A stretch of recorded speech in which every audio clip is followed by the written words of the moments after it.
Hi whole അസ്സലാമലൈക്കും, welcome back. അപ്പോൾ ഇപ്പോൾ ട്രെൻഡിങ് ആയിക്കൊണ്ടിരിക്കുന്ന ഈ ഒരു ബീഫ് വരട്ടിയുടെ റെസിപ്പിയുമായിട്ടാണ് ഞാൻ വന്നിട്ടുള്ളത്. അപ്പോൾ വളരെ ഈസി ആയിട്ട് ഞങ്ങൾക്ക് തയ്യാറാക്കിയിട്ടെടുക്കാം. അത് ഞാനിപ്പോൾ തയ്യാറാക്കിയിട്ടെടുക്കുന്നത് വെച്ചാൽ വിറകടുപ്പിലാണ്. വിറകടുപ്പിൽ ഈ ഒരു മൺചട്ടിയിൽ തയ്യാറാക്കിയിട്ട് എടുത്തു കഴിഞ്ഞാൽ അതിൻ്റെ രുചിയൊന്ന് വേറെ തന്നെയാണ്. അപ്പോൾ ഈ ഒരു റെസിപ്പി എങ്ങനെ തയ്യാറാക്കിയിട്ടെടുക്കുന്നത് നോക്കാം. ഇനി വീഡിയോയിലേക്ക് കിടക്കാം.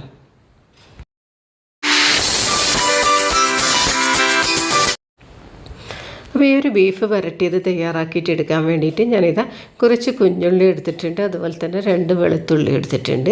ആദ്യം തന്നെ ഞാൻ ഈ ഒരു കുഞ്ഞുള്ളിയുടെയൊക്കെ തോലൊന്ന് കളഞ്ഞെടുക്കട്ടെ. അപ്പം ഞാനിപ്പോൾ എന്തായാലും ഈ ഒരു വിറകടുപ്പിലാണ് ഈ ഒരു ബീഫ് വരട്ടിയിട്ടുള്ളത് തയ്യാറാക്കിയിട്ടെടുക്കുന്നത്. കാരണം വിറകടുപ്പിൽ തയ്യാറാക്കിയിട്ട് എടുത്തു കഴിഞ്ഞാൽ അതിൻ്റെ രുചിയൊന്ന് വേറെ തന്നെ അല്ലേ. കാരണം പണ്ട് കാലങ്ങളിലൊക്കെ ഞങ്ങൾ വിറകടുപ്പിൽ തന്നെയാണ് ചെയ്തെടുക്കാറല്ലേ. ഇപ്പോഴാണല്ലോ ഗ്യാസിലും കുക്കറിലൊക്കെ ചെയ്യുന്നത്. അതുപോലെ തന്നെ കുക്കറിലും അതുപോലെ തന്നെ ഗ്യാസ് വെച്ച് കഴിഞ്ഞാൽ അത്ര രുചി കിട്ടില്ല. കാരണം ഇതുപോലെ ചെയ്തെടുത്ത് കഴിഞ്ഞാൽ അതിൻ്റെ രുചി ഒന്ന് വേറെ തന്നെയാണ്. അപ്പോൾ ഞാൻ ആദ്യം തന്നെ വെളുത്തുള്ളിയുടെയും അതുപോലെ തന്നെ കുഞ്ഞുള്ളിയുടെയൊക്കെ തൊലിയൊക്കെ ഒന്ന് കളഞ്ഞെടുക്കട്ടെ. കാരണം കുഞ്ഞുള്ളി ഇത്ര കൂടുതൽ വേണ്ട. ഞാൻ ഇപ്പോൾ ചെറുതായത് കൊണ്ടാണ് ഇത്ര കൂടുതൽ എടുത്തിട്ടുള്ളത്. വലുതാണെങ്കിൽ ഇതിൻ്റെ പകുതി മാത്രം മതി. അപ്പോൾ ഒരു വീഡിയോ നിങ്ങൾ കണ്ടുകൊണ്ടിരിക്കുന്ന സമയത്ത് ഒന്നിലേക്ക് കൂടെ തന്നെ സബ്സ്ക്രൈബ് ചെയ്യാത്ത നിങ്ങൾ കാണുന്നതാണെങ്കിൽ പ്ലീസ് ഒന്ന് സബ്സ്ക്രൈബ് ചെയ്ത് തന്നെ ഒന്ന് സപ്പോർട്ട് ചെയ്യുക. ഉള്ള ഓപ്ഷൻ എനേബിൾ ചെയ്യാനും മറക്കല്ലേ. അപ്പോൾ ഇതേ രീതിയിൽ തന്നെ നിങ്ങളും തയ്യാറാക്കിയിട്ട് എടുത്തിട്ട് ഇതിൻ്റെ ഫീഡ്ബാക്കൊക്കെ എന്നെ ഒന്ന് അറിയിക്കുക. അതുപോലെ തന്നെ നിങ്ങളുടെ ഫാമിലിക്കും ഫ്രണ്ട്സിനൊക്കെ ഒന്ന് ഷെയർ ചെയ്ത് കൊടുക്കണേ. അങ്ങനെ ഇതിന് ബീഫ് ഒന്ന് കട്ട് ചെയ്തിട്ടെടുക്കാം. അപ്പോൾ ഈ ഒരു ബീഫ് വരട്ടിയത് തയ്യാറാക്കിയിട്ട് എടുക്കാൻ വേണ്ടിയിട്ട് ഞാൻ 1.5 കിലോഗ്രാമോളം ബീഫാണ് എടുത്തിട്ടുള്ളത്. കാരണം കുറച്ച് എല്ലൊക്കെ കുറവായിട്ടുള്ള ബീഫാണ് എനിക്കിന്ന് കിട്ടിയിട്ടുള്ളത്. ഇനി ഇതിനൊന്ന് കട്ട് ചെയ്തിട്ടെടുക്കണം. കാരണം അവർ കട്ട് ചെയ്യാണ്ടാണ് എനിക്ക് തന്നിട്ടുള്ളത്. അപ്പോൾ വിചാരിച്ച് എന്തായാലും ഞങ്ങൾക്ക് തന്നെ വീട്ടിൽ നിന്ന് കട്ട് ചെയ്തിട്ടെടുക്കാമല്ലോ. അപ്പോൾ ഞാൻ വിചാരിച്ച കട്ടിങ് ബോർഡിൽ വെച്ചിട്ട് തന്നെ ഒന്ന് കട്ട് ചെയ്തിട്ടെടുക്കാമെന്ന് വിചാരിച്ചു. അങ്ങനെയാണ് മുറ്റത്തു നിന്നാണ് ഞാൻ ഈ ഒരു റെസിപ്പി തയ്യാറാക്കിയിട്ടെടുക്കുന്നത്. കാരണം വിറകടുപ്പിൽ വെച്ചിട്ടാണ് ഈ ഒരു ബീഫ് വരട്ടിയത് തയ്യാറാക്കിയിട്ടെടുക്കുന്നത്. ഞാനിന്ന് ഉച്ചയ്ക്ക് ചോറിന് വേണ്ടിയിട്ടാണ് ഈ ഒരു ബീഫ് വരട്ടിയത് തയ്യാറാക്കിയിട്ടെടുക്കുന്നത്. ചോറിന് ഈ ഒരു ബീഫ് വരട്ടിയത് മാത്രം മതി. ഒരു തളിക ചോറ് കഴിക്കാൻ വേണ്ടിയിട്ട് അത്രയും ടേസ്റ്റാണ്. പിന്നെ ഞങ്ങൾ റൊട്ടി, ദോശ, വെള്ളാപ്പം അതിനൊക്കെ പറ്റിയ ഒരു വെറൈറ്റി ആയിട്ടുള്ളൊരു റെസിപ്പിയാണ് ഈ ഒരു ബീഫ് വരട്ടിയിട്ടുള്ളത്.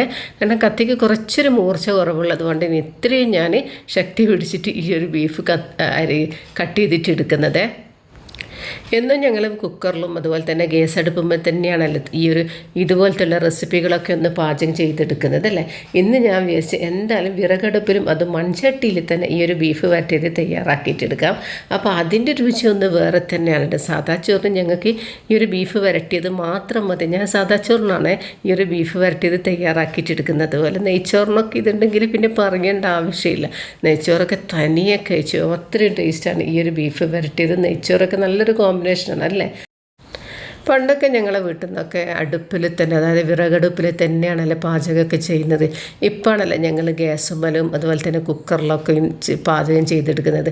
കാരണം എനിക്ക് ഏറ്റവും ഇഷ്ടം എന്ന് വെച്ചാൽ ഈ ഒരു വിറകടുപ്പിൽ തയ്യാറാക്കിയിട്ട് എടുത്തു കഴിഞ്ഞാൽ അതിൻ്റെ രുചിയൊന്ന് വേറെ തന്നെ അല്ലേ. അത് പിന്നെ നിങ്ങളൊന്ന് കമൻറ്റ് ചെയ്യണം. അത് നിങ്ങളൊക്കെ ഏതടുപ്പിലാണ് തയ്യാറാക്കിയിട്ടെടുക്കുക, നിങ്ങൾക്ക് എങ്ങനെ വെച്ചാലാണ്, അതായത് വിറകടുപ്പിൽ വെച്ചിട്ട് പാചകം ചെയ്താണോ ഇഷ്ടം, അല്ലെങ്കിൽ ഗ്യാസിൻ്റെ മുകളിൽ വെച്ചിട്ട് പാചകം ചെയ്യാനാണോ ഇഷ്ടം എന്നൊന്ന് കമൻറ്റ് ചെയ്യുക. അപ്പോൾ ആ ഒരു കമൻറ്റൊക്കെ വായിക്കുമ്പോൾ എനിക്ക് ഭയങ്കര സന്തോഷമല്ല ഉണ്ടാകാൻ. അതുകൊണ്ട് അത് നിങ്ങൾ എന്തായാലും തീർച്ചയായിട്ടും കമൻറ്റ് ചെയ്യാൻ മറക്കല്ലേ. അങ്ങനെ ഞാനിത് മൽപിടുത്തം പിടിച്ചിട്ടാണ് ഈ ഒരു ബീഫൊക്കെ ഒന്ന് കട്ട് ചെയ്തിട്ടെടുക്കുന്നത്. അപ്പോൾ ഇത് ബീഫ് ഞാനിപ്പോൾ ഇത് മുഴുവനായിട്ടും കട്ട് ചെയ്തിട്ടെടുത്തിട്ടുണ്ട്. അങ്ങനെ ഒരു മൺപിടുത്തമൊക്കെ കഴിഞ്ഞിട്ട് ബീഫൊക്കെ ഒന്ന് കട്ട് ചെയ്തിട്ടെടുത്തിട്ടുണ്ട്. ഈ ഒരു ബീഫ് ഞാനിപ്പോൾ മുഴുവനായിട്ടും ഒരുമിച്ച് തന്നെയാണ് പാചകം ചെയ്തെടുക്കുന്നത്. അപ്പോൾ അതൊക്കെ നന്നായിട്ടൊന്ന് കഴുകിയെടുത്തിട്ടുണ്ട്. കഴുകിയെടുത്തതിന് ഇത് മൺചട്ടിയിലാണ് ഞാനിപ്പോൾ ഈ ഒരു ബീഫ് വരട്ടിയത് തയ്യാറാക്കിയിട്ടെടുക്കുന്നത്. ആദ്യം തന്നെ ഈ ഒരു മൺചട്ടിയിലേക്ക് ഞങ്ങൾക്ക് കഴുകി വെച്ച ബീഫ് ഇട്ട് കൊടുക്കാം.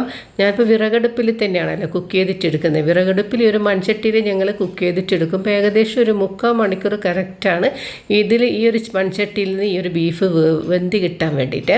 ഇനി ഇതിലേക്ക് ഞാൻ 2 പച്ചമുളകും 1 തക്കാളിയും നേരത്തെ അരിഞ്ഞ് വെച്ചിട്ടുള്ള കുഞ്ഞുള്ളിയും അതുപോലെ തന്നെ കുറച്ച് വെളുത്തുള്ളി അതുകൂടി ഇതിലേക്ക് ചേർത്ത് കൊടുക്കുന്നുണ്ട്. കുഞ്ഞുള്ളി ഞങ്ങൾക്ക് അരിഞ്ഞെടുക്കേണ്ടെന്ന് ആവശ്യമില്ല, മുഴുവനായിട്ട് തന്നെയാണ് ഇട്ട് കൊടുക്കേണ്ടത്. പിന്നെ ഇതിലേക്ക് ആവശ്യത്തിനുള്ള ഉപ്പ് കൂടി ഒന്ന് ചേർത്ത് കൊടുക്കുന്നുണ്ട്.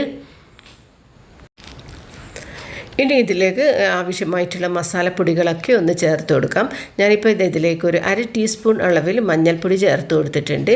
ഇനിതാ ഇതിലേക്ക് മല്ലിപ്പൊടിയാണ് ചേർത്ത് കൊടുക്കുന്നത്.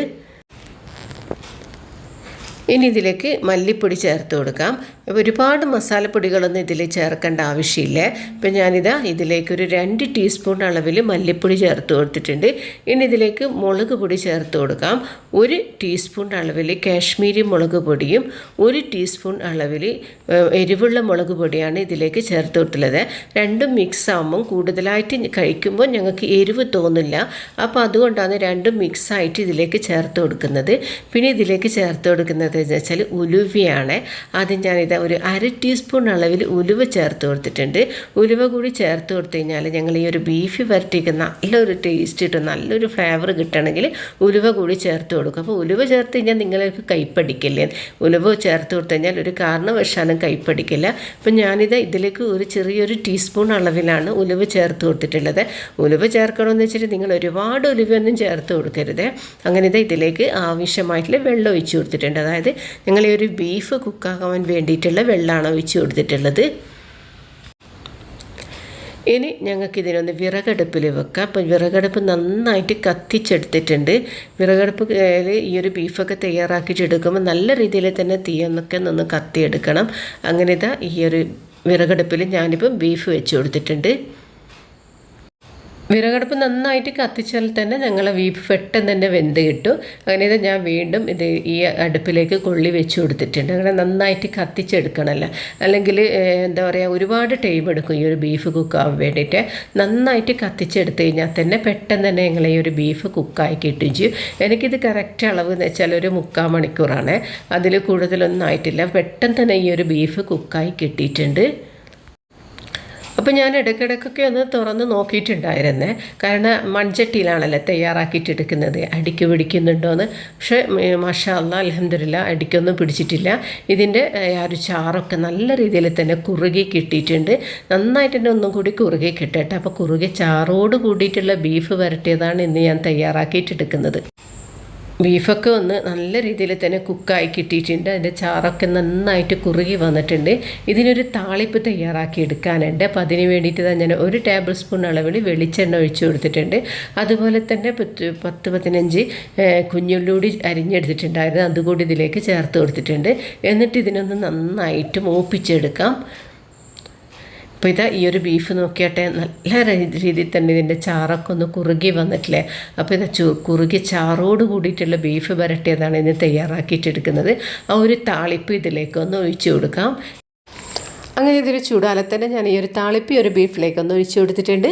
എന്നിട്ട് നന്നായിട്ട് ഇതിനൊന്ന് മിക്സ് ചെയ്തിട്ട് യോജിപ്പിച്ചെടുക്കുക. ഈ ഒരു സമയത്ത് ഞങ്ങൾ അടുപ്പിലുള്ള തീയൊക്കെ ഒന്ന് കെടുത്തി കളയണം, കാരണം തീ ഉണ്ടാകുമ്പോൾ പിന്നെ പെട്ടെന്ന് തന്നെ അടിക്ക് പിടിച്ചു പോകല്ലോ. അപ്പോൾ അതുകൂടി ഒന്ന് പ്രത്യേകം ശ്രദ്ധിക്കണം, കാരണം കുറുകി ചാറോട് കൂടിയിട്ടുള്ള ബീഫ് വരട്ടിയതാണിത്. അങ്ങനെ ഇത് നന്നായിട്ട് തന്നെ മിക്സ് ചെയ്തിട്ട് യോജിപ്പിച്ചെടുത്തിട്ടുണ്ട്. ഈ ഒരു സമയത്ത് ഒന്ന് ചെക്ക് ചെയ്ത് നോക്കാം, ഞങ്ങൾ ഈ ഒരു ബീഫ് വരട്ടിക്ക് എന്താ പറയുക ഉപ്പും അതുപോലെ തന്നെ എരിവൊക്കെ ഉണ്ടെന്ന്. മാഷാ അല്ലാഹ് അൽഹംദുലില്ലാ പാകത്തിനുള്ള ഉപ്പും എരിവൊക്കെ ഉണ്ട്. നല്ല രീതിയിൽ തന്നെ ഇതിനെ കുക്കായി കിട്ടിയിട്ടുണ്ട്. നല്ലൊരു വെറൈറ്റി ആയിട്ടുള്ളൊരു രുചി തന്നെയാണ് ഈ ഒരു ബീഫ് വരട്ടിയേക്കുള്ളത്. അപ്പോൾ ഇതേ രീതിയിൽ നിങ്ങളും തയ്യാറാക്കിയിട്ടെടുക്കുക, എന്നിട്ട് ഇതിൻ്റെ ഫീഡ്ബാക്കൊക്കെ എന്നെ അറിയിക്കുക. അപ്പോൾ ഇൻഷാ അല്ലാഹ് ഇനി പുതിയൊരു റെസിപ്പിയുമായി വരുന്നത് വരെ അസ്സലാമു അലൈക്കും വറഹ്മത്തുള്ളാഹി തആല വബറകാതുഹു. അപ്പോൾ ഈ ഒരു വീഡിയോക്ക് നിങ്ങളൊരു ലൈക്ക് തരണേ.